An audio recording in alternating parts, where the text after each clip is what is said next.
नल sets को हम empty sets भी बोलते हैं और वाइड सेट्स भी बोलते हैं। नल सेट्स, एम्प्टी सेट्स या वाइड सेट्स, ये सिनोनिमस टर्म्स हैं।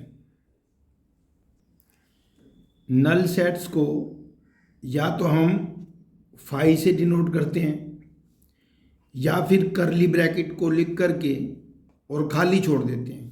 करली ब्रैकेट के अंदर फाई नहीं डालना, या तो फाई लिखना है या फिर करली ब्रैकेट में से शो करना है। अब हमें सीखना यह है कि नल सेट होता क्या है। A set which does not contain any element is called null set or an empty set or a void set। अब जैसे क्वेश्चन नंबर 1 के फर्स्ट पार्ट में कहता है set of odd natural numbers divisible by 2। हमें ऐसा odd natural number बताना है जो 2 से डिविजिबल हो। अब 2 से डिविजिबल तो कोई भी ओड नेचुरल नंबर नहीं होता। पूरे रियल नंबर सिस्टम में भी कोई भी ऐसा नंबर नहीं होता जो ओड हो और डिविजिबल बाय 2 भी हो। तो इसके मेंबर अगर हम ढूंढेंगे तो हमें या तो एक भी मेंबर नहीं मिलेगा, या तो उसे हम 5 से डिनोट करेंगे या फिर उसे हम कहेंगे करली ब्रेसिस से डिनोट करेंगे।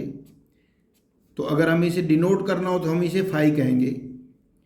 तो ऐसा सेट जिसमें एक भी मेंबर ना मिले उसी को हम एम्प्टी सेट बोलते हैं, वाइड सेट बोलते हैं या नल सेट बोलते हैं। कह सकते हैं कि ये एक नल सेट है। Set of even prime number,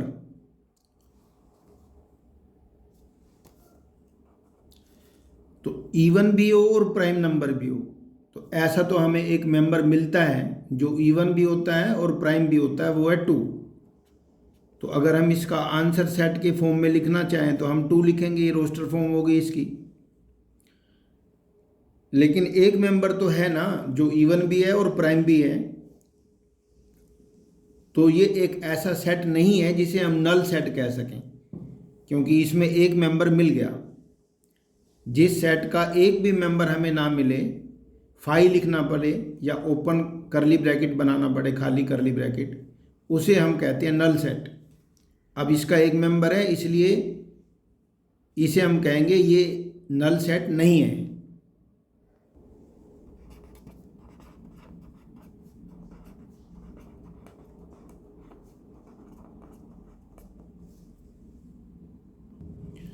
अब थर्ड पार्ट में हमें एक ऐसा नेचुरल नंबर बताना है जो 5 से तो छोटा हो और साथ ही साथ 7 से बड़ा हो। एंड लिखा हुआ है, एंड मतलब ये वाली प्रॉपर्टी भी पास करे और ये वाली भी। ऐसा कोई भी नेचुरल नंबर नहीं होता जिसे हम 5 से छोटा कह सकें और उसी नंबर को हम 7 से बड़ा भी बता सकें।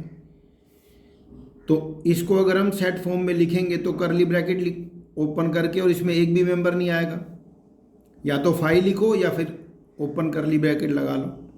तो इसलिए ये जो सेट है इसका एक भी मेंबर नहीं मिल पाया, इसलिए ये एम्प्टी सेट है। इसे हम कहेंगे भी ये नल सेट है।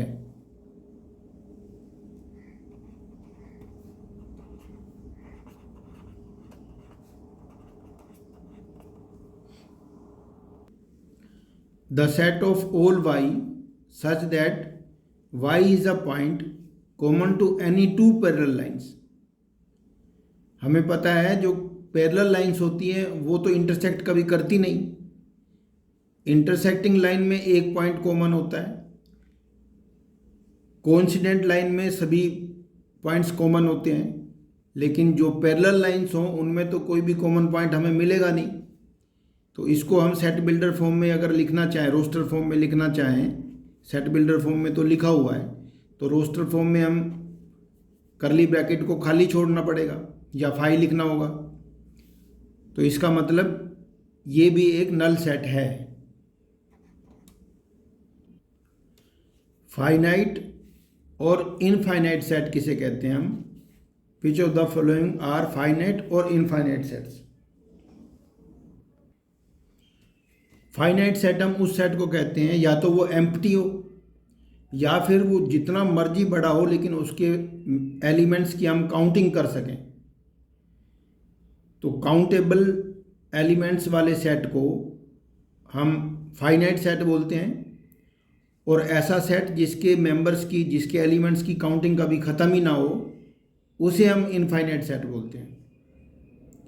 जैसे सेकंड क्वेश्चन के फर्स्ट पार्ट में कहता है कि हमें जो एक ईयर में जितने भी मंथ्स होते हैं उसके सेट की बात कर रहा है।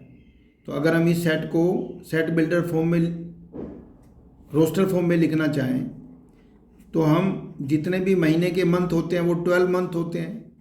तो इस तरह से सभी मंथ्स का हम सेट तैयार कर देंगे तो ये कुल मिला के 12 मंथ्स होते हैं। तो जनवरी से लेकर के और दिसंबर तक जितने भी मंथ होते हैं सबकी लिस्ट तैयार कर दें तो ये सेट हो गया। तो 12 मेंबर्स हैं तो काउंटेबल नंबर है ये, इसलिए ये सेट कहलाएगा फाइनाइट सेट। तो हम कहेंगे भाई ये जो सेट है वो फाइनाइट सेट है।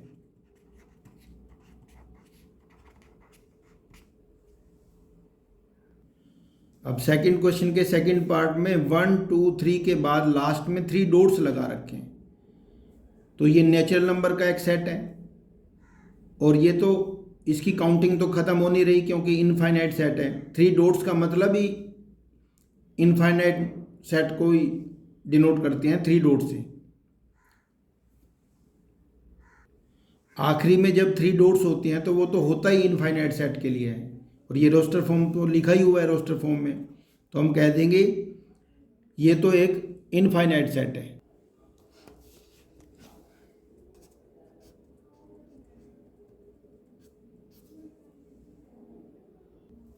अब इसके थर्ड पार्ट में 1 2 3 डॉट्स लगा के 99 और 100 लिखा हुआ है। तो इसका मतलब ये फर्स्ट 100 नेचुरल नंबर का सेट हो गया। तो इसमें कुल 100 नंबर्स हैं तो इसकी काउंटिंग हो रखी है। अब 100 हो या 1000 हो, लाखों करोड़ों कितने भी हों, काउंटिंग जिनकी हो पाए, नंबर चाहे काउंटिंग के लिए कितना भी नंबर हो, बड़ा नंबर हो, तो उसे हम फाइनाइट सेट बोलते हैं। तो ये फाइनाइट सेट हो गया। The set of positive integers greater than 100। अब 100 से बड़े नंबर अगर हम लिखना चाहें जो इंटीजर्स हैं तो 101 होगा पहला नंबर, फिर 102 होगा। इस तरह से जो पॉजिटिव इंटीजर्स हैं जो 100 से बड़े हैं तो वो भी अनकाउंटेबल नंबर्स मिलेंगे, हमें इन्फिनिटी सेट मिलेगा। तो लास्ट में 3 डॉट्स लगाने होंगे। तो ये होगी इसकी रोस्टर फॉर्म। तो ये भी एक इनफाइनाइट सेट हो गया क्योंकि ये बड़े से बड़ा जो इंटीजर होता है उसका हमें पता नहीं होता। जितना बड़ा मर्जी इंटीजर हो उसमें एक और ऐड करेंगे तो अगला इंटीजर आ जाएगा। तो कुल मिला के ये जो है एक इनफाइनाइट सेट हो गया। The set of prime numbers less than 99।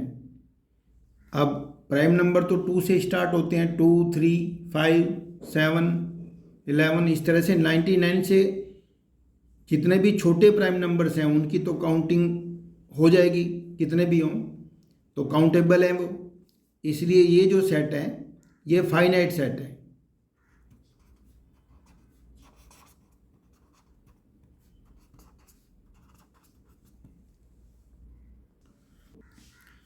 Third question में भी हमें बताना है कि गिवन सेट जो है वो फाइनाइट है या इनफाइनाइट है।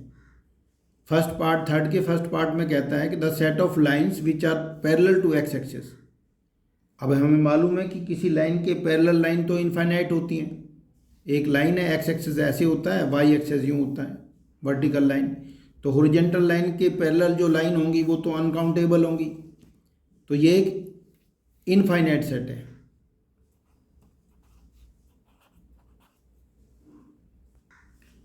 अब हमें मालूम है कि इंग्लिश अल्फ़ाबेट के जो लेटर होते हैं वो तो 26 होते हैं, तो उनकी काउंटिंग तो ख़त्म हो जाती है कहीं जाकर। 26 अल्फ़ाबेट होते हैं कुल मिला करके, तो इसलिए ये एक फाइनाइट सेट है।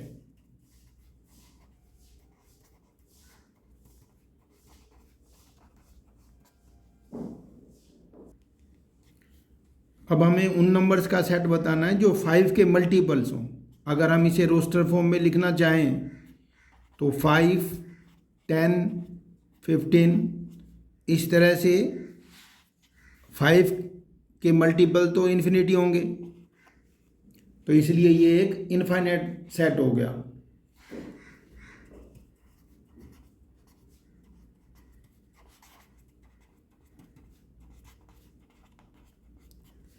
तो 5 के मल्टीपल से जो सेट बनेगा वो अनकाउंटेबल मेंबर्स वाला होगा, इसलिए ये इनफाइनाइट सेट है।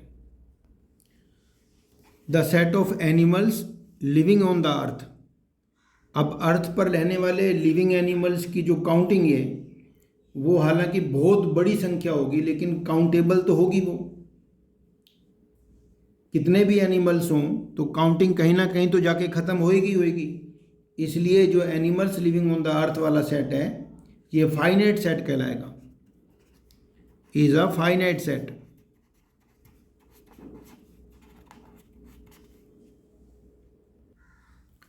The set of circles passing through the origin 0, 0। ये जो कार्टेशियन प्लेन में एक्स एक्सेस और वाई एक्सेस हॉरिजॉन्टल लाइन और वर्टिकल लाइन जहाँ इंटरसेक्ट करती हैं उसको हम 0, 0 ओरिजिन बोलते हैं। ये है वो 0, 0 ओरिजिन। तो यहाँ से पास करने वाला सर्कल जैसे ये है, थोड़ा रेडियस बढ़ा दें, सेंटर को अलग जगह लगा दें तो वो भी ओरिजिन से ही पास होगा। इस तरह से इस तरफ से भी ऐसे सर्कल हम ड्रॉ कर सकते हैं जो ओरिजिन से पास हो रहा है। थोड़ा उधर कर दें सर्कल का सेंटर और रेडियस को बढ़ा दें तो इस तरह से ये इनफाइनाइट सर्कल पास हो सकते हैं ओरिजिन से। ये होता हमारा ओरिजिन 0, 0। तो ये जो सेट है उसको हम कहेंगे कि इसे हम इनफाइनाइट सेट कहेंगे, इज एन इनफाइनाइट सेट।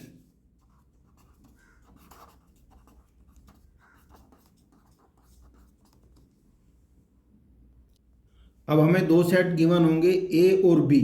हमें बताना है ए या तो बी के इक्वल होगा या ए बी के इक्वल नहीं होगा। हमें बताना है कौन सा सेट ए और बी इक्वल है और कौन से ए और बी इक्वल नहीं है। तो ए और बी दो सेट इक्वल तभी होते हैं जब उनके सभी एलिमेंट एग्जैक्टली सेम हो। यहाँ ए सेट हमारे फर्स्ट क्वेश्चन में गिवन है, फर्स्ट पार्ट में ए बी सी डी, और जो बी सेट है उसके मेंबर्स हैं डी सी बी ए। हम ध्यान से देख सकते हैं ये जो मेंबर्स हैं ये ऑर्डर में अलग लिखे हुए हैं, लेकिन सेट लिखने में ऑर्डर मैटर नहीं करता।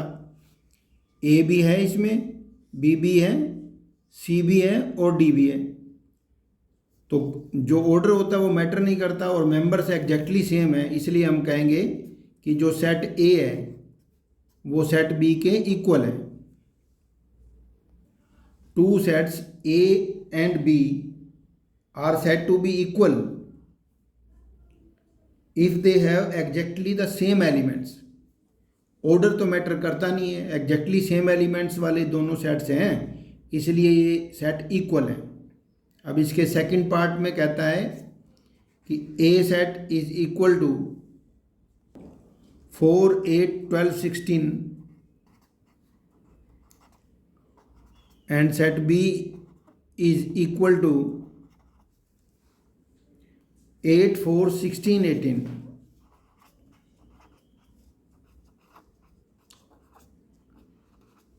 अब हम देख सकते हैं कि 4, 8 तो दोनों में एग्जैक्टली सेम है। अब 12 इसमें ए सेट में 12 एलिमेंट है और 12 यहाँ नहीं है, तो हमें इसका रीजन यही देना है कि जो 12 है element 12 belongs to set A, but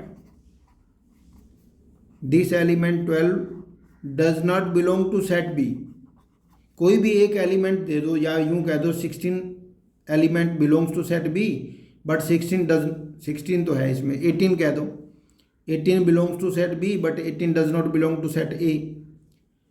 तो एक भी मेंबर जो एक सेट में हमें नज़र आ रहा हो और दूसरे में ना नज़र आ रहा हो, उसी का रेफरेंस देके कह देंगे कि जो सेट ए है वो सेट बी के इक्वल नहीं है। सेट ए सेट बी के इक्वल इसलिए नहीं है क्योंकि एक एलिमेंट सेट ए में ऐसा हमें नज़र आ रहा है जो ए से तो बिलोंग करता है लेकिन बी में वो है नहीं। या 18 के बारे में कह सकते थे 18 belongs to set B but 18 does not belong to set A. कोई भी एक एलिमेंट ले लो जो एक सेट में मौजूद हो दूसरे में ना हो, इस तरह से हम उसका रेफरेंस देके कह सकते हैं कि these sets are not equal. अब यहाँ सेट ए बी के बारे में कहता है the set of all x such that x is a positive even integer and x is less than और इक्वल टू 10। अब हमें मालूम है कि इवन इंटीजर्स 2 से स्टार्ट होते हैं और इक्वलिटी भी है 10 में, तो 2 से लेके 10 तक हमें इवन इंटीजर्स लिखने हैं, वो भी पॉजिटिव, तो यही आएंगे 2 4 6 8 10।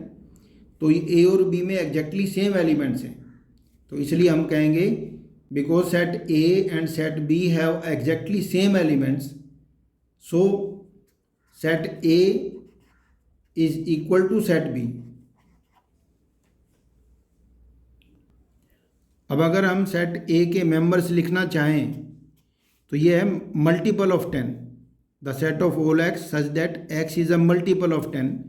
तो 10 के मल्टीपल में हम 10 लिखेंगे, फिर 20 आएगा, फिर 30 आएगा और 3 डॉट्स लगा लेंगे क्योंकि इनफाइनाइट सेट है ये।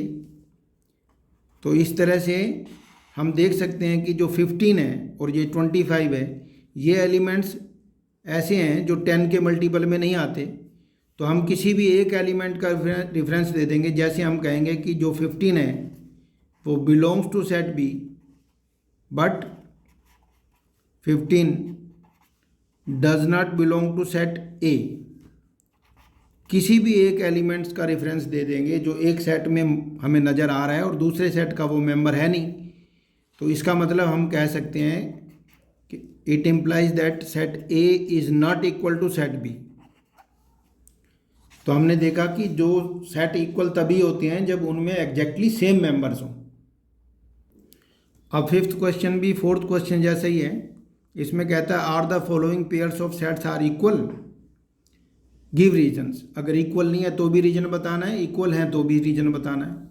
अब सेट ए के मेंबर्स दे रखे हैं 2 3 और सेट बी के बारे में कहता है सेट बिल्डर फॉर्म में लिखा है the set of all x such that x is a solution of x square plus 5x plus 6 is equal to 0। अब इस क्वाड्रेटिक इक्वेशन का अगर हम फैक्टर करना चाहें तो x square plus 5x plus 6 is equal to 0 के roots अगर हम निकालना चाहें तो एक्स स्क्वायर 3 2 जा 6 भी होता है और 3 और 2 5 भी होते हैं। तो मिडिल टर्म स्प्लिट करके हम इसके आंसर को निकाल सकते हैं, is equal to 0। X common तो x प्लस 3 और प्लस 2 कॉमन तो x plus 3 is equal to 0। X plus 3 common तो x plus 2 is equal to 0। अब दो नंबर्स का प्रोडक्ट 0 तभी होता है जब पहला फैक्टर 0 या दूसरा 0 हो, तो इसके हिसाब से 0 तब बनेगा जब -3 डालेंगे, x plus 3 is equal to 0, x is equal to -3। तो कुल मिला के जो बी सेट है उसको अगर हम रोस्टर फॉर्म में लिखना चाहें तो हमें एक तो मेंबर -3 मिलेगा, एक मेंबर -2 मिलेगा, -3 और -2। अब हम देख सकते हैं कि जो सेट ए के मेंबर्स हैं वो 2 और 3 पॉजिटिव हैं, जबकि सेट बी के जो मेंबर्स हैं और -3 और -2 हैं। अब अगर हमें ये बताना हो कि ये सेट इक्वल नहीं है तो हम किसी भी एक एलिमेंट को ले लेंगे, जैसे 2 ले लिया हमने तो हम कहेंगे 2 belongs to set A but 2 does not belong to set B A. हाँ ओके, बी में नहीं है ये, इसमें तो -2 है, प्लस का 2 तो नहीं है। तो हम कोई भी एक एलिमेंट ऐसा ले लेंगे जो एक सेट में से बिलोंग करता हो और दूसरे में वो एलिमेंट ना हो। ये जो ग्रीक सिंबल है ये तो हम एक्सरसाइज 1.1 में सीख चुके हैं, एप्सिलॉन बिलोंग्स टू और डज नॉट बिलोंग टू। तो हम कह सकते हैं, रीजन हमने ये दे दिया, तो हम कह सकते हैं कि जो सेट ए है is not equal to set B. एक भी मेंबर ऐसा दिखाई दे जाए उसी का रेफरेंस दे के हम कह सकते हैं कि जो गिवन सेट्स हैं वो इक्वल नहीं है। अब सेट ए जो है the set of all x such that x is a letter of the word follow. अगर हम इसे रोस्टर फॉर्म में लिखना चाहें तो अब कैपिटल लेटर इसलिए लिख रहे हैं, किसी सेट के जो लेटर्स होते हैं, एलिमेंट्स होते हैं, वो स्मॉल लेटर में होते हैं, लेकिन स्पेलिंग कैपिटल में होते हुए इसलिए हम कैपिटल लेटर सेट के मेंबर्स के लिए भी यूज़ कर रहे हैं। और एक लेटर को एक ही बार में यूज़ करना है, ओ भी हो चुका है, एल भी हो चुका है, डब्ल्यू हो रहेगा। तो कुल मिला के हमें अगर फॉलो शब्द में आए हुए लेटर्स का सेट रोस्टर फॉर्म में लिखना हो तो ये बनेगा। इसी तरह से वोल्फ के लिए अगर हम रोस्टर फॉर्म लिखना चाहें तो W O L और F, ये सभी लेटर डिस्टिंक्ट हैं, इसलिए सभी को लिखना होगा। तो हम देख सकते हैं कि F O L और W ऑर्डर तो मैटर करता नहीं है सेट के लिखने में, इसलिए ये दोनों सेट इक्वल माने जाएंगे। तो अब हम लिख सकते हैं, क्योंकि जो सेट अगर हम रीजन देना चाहें तो हम लिखेंगे set A and set B have same number of same elements, number of elements भी सेम है और एलिमेंट्स भी सेम है, इसलिए हम कह सकते हैं ये स्टेटमेंट लिखने के बाद कहेंगे कि set A is equal to set B since set A and set B have exactly same elements, therefore it implies that set A is equal to set B। अब 6th क्वेश्चन में हमें कहा गया है कि हमें जो सेट गिवन है उसमें सेलेक्ट करने कि इक्वल सेट्स कौन से हैं। तो हम देख सकते हैं कि जैसे ये 1 2 3 4 बी सेट में लिखा हुआ है, इसी तरह डी सेट में भी ऑर्डर अलग है, लेकिन 1 2 3 और 4 ये एग्जैक्टली सेम एलिमेंट हैं। ऑर्डर तो सेट में मैटर करता नहीं है, इसलिए बी और डी इक्वल हैं। तो हम लिखेंगे set B and set D have exactly same elements, hence set B is equal to set D. इसी तरह से एक सेट ई है जिसमें -1 और 1 दो मेंबर्स हैं, और सेट जी में भी -1 और 1 ऑर्डर अलग लिखा हुआ है, लेकिन ऑर्डर मैटर करता नहीं है। तो हम ये कहेंगे set E and set G have exactly same elements, so set E is equal to set G. और बाकी कोई भी सेट जैसे ए सेट है वो किसी के भी इक्वल नहीं है। तो अगर हमें मान लो ए सेट को बी सेट के इक्वल ना होने की बात करनी है, तो इसके लिए हम स्टेटमेंट ये देंगे कि जो 2 तो है इसमें 4 भी है, 8 है, मान लो जैसे 8 है वो सेट ए का मेंबर है और 8 सेट बी का मेंबर नहीं है। तो हम यही शो करेंगे कि 8 belongs to set A but 8 does not belong to set B, hence या it implies A is not equal to B. इसी तरह से सेट ए और सेट सी क्यों इक्वल नहीं है, सेट ए और सेट डी क्यों इक्वल नहीं है, इसके लिए कोई भी एक एलिमेंट ऐसा उठा लो जो सेट ए में है और सी में नहीं है, या सेट सी में है और ए में नहीं है, तो उसका रेफरेंस दे के हम कह सकते हैं कि set A is not equal to set B, A is not equal to set C, A is not equal to set D. इस तरह से ये बहुत बड़ा क्वेश्चन है। तो इसमें 2 ही सेट ऐसे हैं जिनमें एग्जैक्टली सेम एलिमेंट्स हैं, सेट बी और सेट डी, और सेट ई और सेट जी, ये दोनों इक्वल हैं, और बाकी कोई भी एक सेट दूसरे सेट के इक्वल नहीं है।